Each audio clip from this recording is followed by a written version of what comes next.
I start? Hello and welcome to the Sinnoh Conference Championship game in IPL Season 5.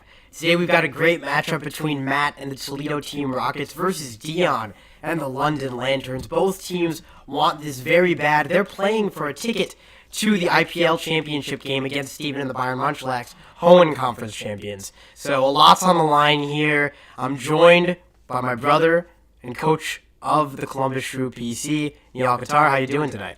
I'm doing really well. I'm really excited for this match. Both teams have had incredible seasons. Dion back into the league. Only 3 losses this season, but 2 of them are to Matt, and one of them is to Steven. The other one is to Steven, who's already in the final. So I'll be interested to see how Dion responds. Obviously, that Week 10 matchup between these two teams doesn't really matter, so you can't really take too much away from that. But it should be an incredible match. Both are really good battlers. Matt is very comfortable with his team. He has that Necrozma, which is probably the MVP of the league. Dion, uses a lot of lower tier mons, so it's gonna be fun.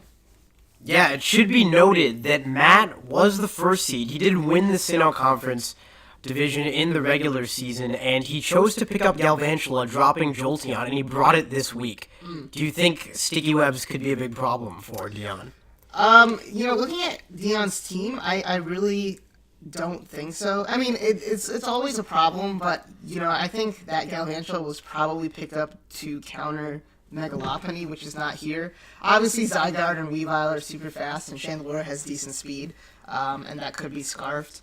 But, I think, does he even have, it looks like Dion can't get rid of Sticky Webs too, though. So yeah, that's what I was thinking. It definitely could be a problem, especially since Matt does have a pretty slow team as well. Actually, a really slow team.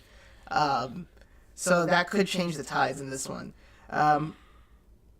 Let's get underway. Dion did make several pickups, including Mew, before Week 10. He doesn't bring that.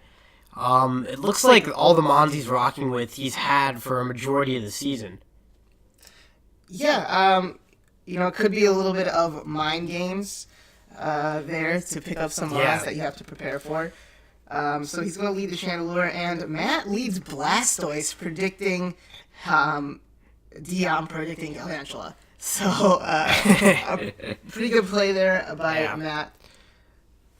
See the Mega Evolution go off here as Dion switches into Tapu Fini, eats up a Water Pulse, no confusion.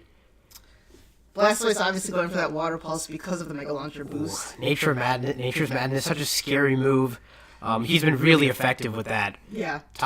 He does get the Sticky Web off. Sticky Webs off, and Galvantula goes down. Galvantula did its job, though. It got its Sticky Webs up. The great thing now for Matt is if he wants to set up with Necrozma, he does not have to up his speed necessarily. Right, as you say that, Matt goes into Necrozma, starts setting up a Calm Mind. Tapu Fini actually does get defog. We apologize for that. Magierna switches in, takes the Photon Geyser, probably no problem. Oh, 43%. I mean, Heat Wave goes in, the Okaberry goes off. It's a fast-paced showdown. Heart Swap! The stats are so... it's got a Calm Mind off, but Necrozma still has been outspeeding, so it doesn't matter. Really interesting events. It looked like both of these teams had strategies, and neither one of them really panned out. The Sticky Webs were defogged away, and the stat swap didn't really matter. Yeah, both teams are down 1 mon right now, but you have to say losing Magierna is huge. He does get another Heat Wave off, and it looks like Necrozma will be down. It's a huge threat gone, but Weavile is effectively done as well. But he'll probably keep it around for that priority if he has that Ice Shard. 9 turns down, 3 Pokemon lost already. Mamoswine comes in, can take a potential... he might be going for the Ice Shard here just to get the KO on Raven, or he could be setting up his rocks. Goes for the Ice Shard just in case Weavile wanted to go for attack. Miltank has been really an underrated player this season. She's been great for them, and they trade the rocks. So we know the Mamoswine is not scarfed, which is some good, or banded, which is some good Earthquake gets off on the Mammoth Swine. They trade Earthquakes now. Now, Matt did run an Assault Vest Mammoth Swine set against you. That posed a lot of problems for you. Well, I mean, it posed really one problem, which is that my Greninja did not kill his Mammoth Swine. See the milk drink there. It looks like he does have some investment into this Mammoth Swine. Interesting. So, it looks like Daisy is losing this battle here, but as long as he can milk drink and get some chip off, ooh, that's 59%. So, now he's in Wow, we've seen the full extent of the rolls here, 45% to 59. Yeah. So, that is... Is that even... Wait, 38%? Oh, no, that was... Whoa, that's weird. Yeah, 45% to 59%. That's... Surprised he didn't go for that milk drink there and got rid of Miltank. Now, is he running an item where if a move is used in succession, it does more damage? Metronome. He has Metronome Earthquake. So this is interesting. So Earthquake can really pretty much wreck shop, but I mean Chandelure should be able to revenge kill this Mammoth Swine.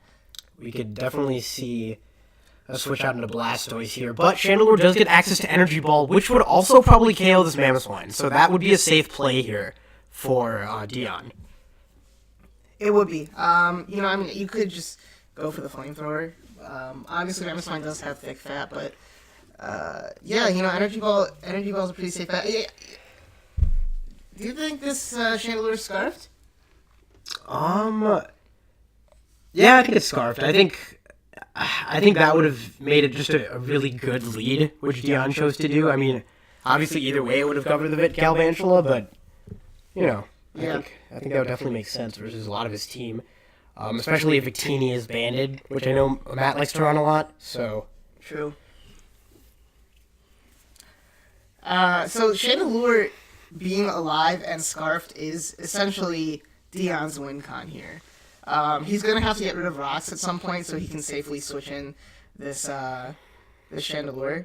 Which shouldn't be a problem because Tapu Fini can switch into multiple Pokemon here. It can switch into everything, basically. Except probably Mammoth Swine. Well, it can't switch into Ball Strike either. But if he's choice, then he can play around that.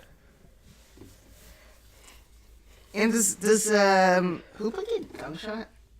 I don't think so. Energy Ball comes in, KOs the Mammoth Swine.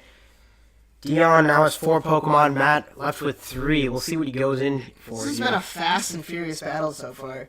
Yep, 17 turns deep, 5 Pokemon lost. Usually 2 incredibly patient battlers, but this season we've seen Matt sort of break from that mold and set up and just wreck people. Yeah. Hoopa comes in, and this Hoopa could be choice scarfed as well, and honestly probably is looking at Matt's team. So if they're both scarfed, it would be a speed tie. But obviously he's not going to Energy Ball. Tapu Fini does come in. Hyperspace Fury, that does a heck of a lot of damage. Get the defense drop. So it'll be interesting to see here what he goes for. So he does switch into it. So hopefully I expect Defog, yeah. They get the Defog off. That's good for Dion. He'll get some more recovery. I think we've usually seen this, run Victini choice band. He does go for Nature's Madness. I was hoping we'd see like a Z Thunderbolt or something there. I don't think this gets Thunderbolt, but does it get Energy Ball? I feel like it does. I think it's got to get some kind of coverage for that. But yeah, I think we usually see that Choice Scarf, Hoopa, and the Choice Band Victini. I think that's usually what Matt likes to do. The Moonblast comes in, Water Pulse again. It looks like he's predicting a switch. I think he's just sacking this off at this point. I think he wanted to get it in, get rid of the rocks. I guess that might be the most powerful move he has packed. Yep, Blastoise goes down. Because Dark Pulse would be resisted, Ice Beam would be resisted, Rapid Spin, whatever, Aura Sphere, yeah. So Water Pulse was the most powerful move. Let's get Grass Knot. Tapu Fini. Victini comes in here. You haven't seen any Z moves yet. A Bolt Strike would really hurt, but Zygarde can come. Oh, it's a double. Double switch! And he scalds!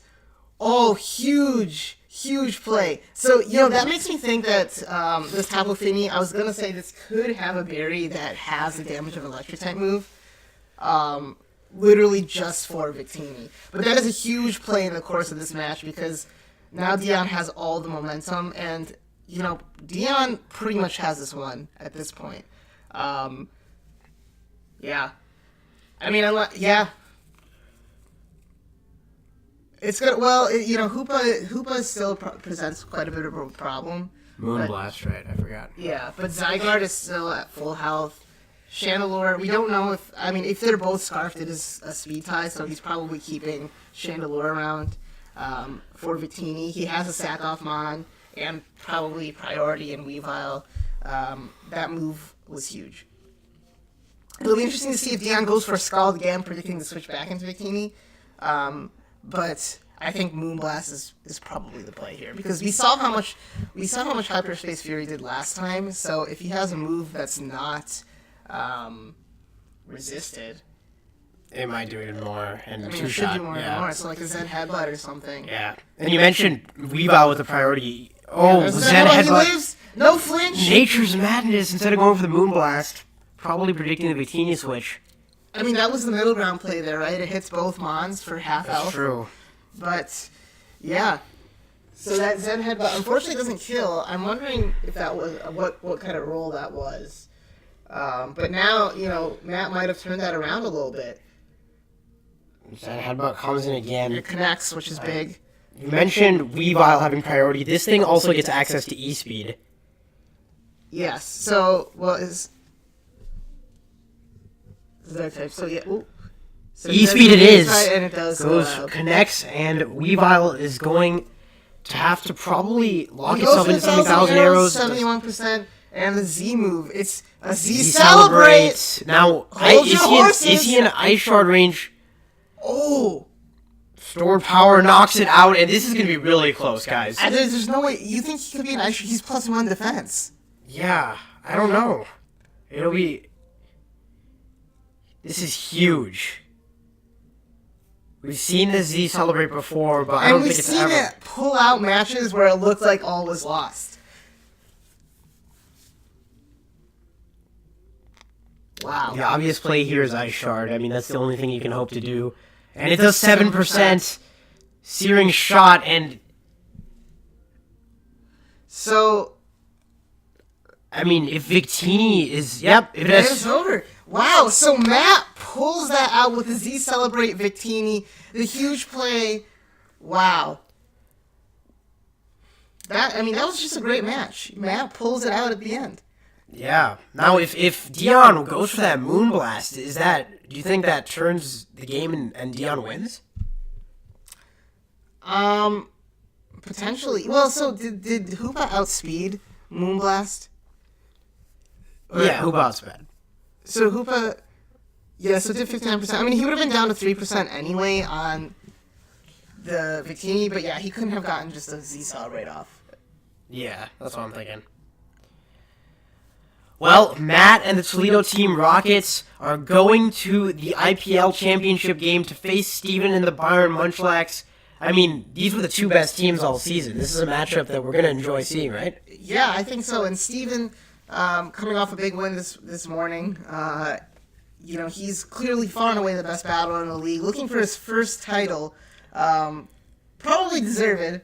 And Matt has been sort of in the middle of the pack for most of his time in the IPL, but he's really come on this season and has been impressive. I talked to him before the game. He said he's been battling a lot. He's in the 1500s in multiple tiers, random battle. He's been battling a lot, and he's getting better, and he has Pokemon like Necrozma and Victini that can do a variety of things, and we've seen it time and time again. And really, we've seen a major shift in the way Matt approaches his battles, where I think we're still seeing kind of that classic Steven this year. That's obviously done so well for him in the past, but he's got Clefable still, and he still is willing to outlast his opponent. So, well, and I think this year, Steven has so many Mons that have so much Oko ability. He has Zeraora and Greninja, and then he has Hydreigon, which can kind of do that as well. And then Nidoking, which has some great coverage. Yeah. But, I mean, looking at his team, he doesn't have a whole lot of counters for Victini. He does have Hydreigon and Alolan Muck. Yeah. Alolan Muck's really dangerous for the Pursuit Trap. And Incineroar, I guess. But, it's going to be tough. Yeah, that Pursuit Trap, Shadow Sneak. But it should be a great match next week. Really excited. That'll be Sunday, March 3rd, the IPL Championship. Stay tuned for a new YouTube video. This has been the Sinnoh Conference Championship game between Toledo Team Rockets and the London Lanturns. Toledo Team Rockets come out with a 1-0 victory thanks to Victini off the Z Celebrate. We've enjoyed doing this. We hope you enjoyed watching. Have a good day.